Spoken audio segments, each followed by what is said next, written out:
Now let's use our calculators to evaluate these inverse functions to the nearest tenth of a degree. So make sure you are in degree mode. Let's make sure that you are in degree mode. So you may have noticed above your tangent button, you have some writing that says tan -1. That's your inverse function. Now we can start using that inverse function, knowing that we're putting a ratio in and we're going to get out an angle. And this time we're going to get out an angle in degrees.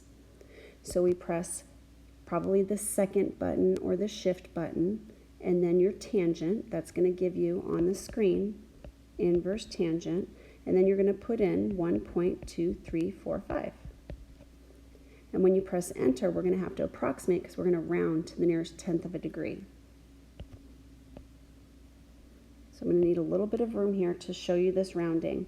On your screen, you should see something like 50.99, and then who knows what's after that, because we don't care. We're worried about the nearest tenth of a degree. So we have, let me just explain to you. I'm going to count in tenths: 50.7, 50.8, 50.9, and then what comes after 50.9 is 51.0, and then 51.1, and then 51.2, and so on.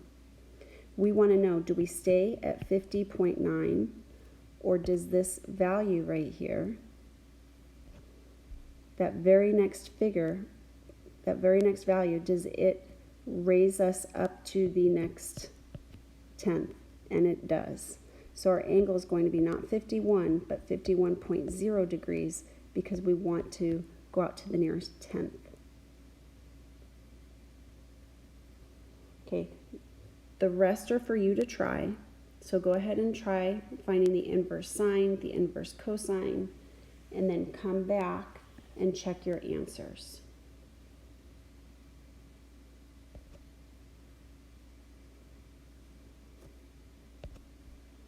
Okay, welcome back. Inverse sine of 0.9126 is approximately 65.9 degrees.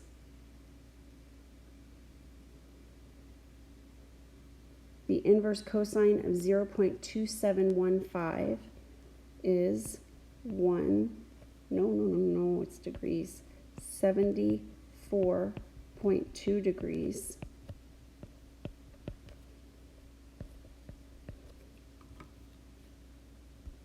And then inverse sine of 1.4123. You might have tried to put this into your calculator because you were just thinking, hey, I can put these values into my calculator and I can get an answer out.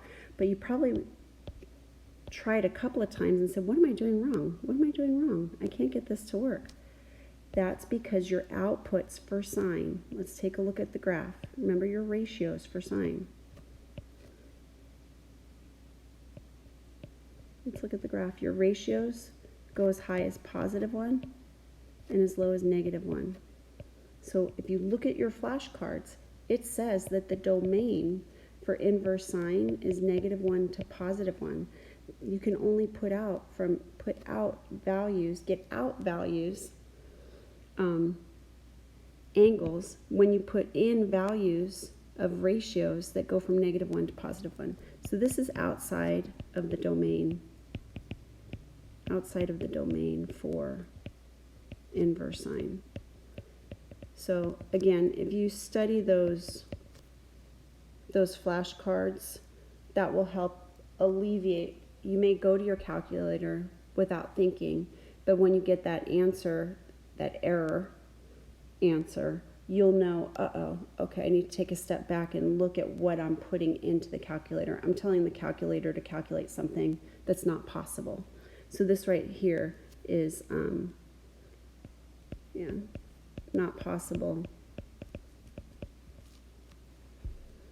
Outside the the ratio is outside of the domain for inverse sine. Lots of different ways to say that.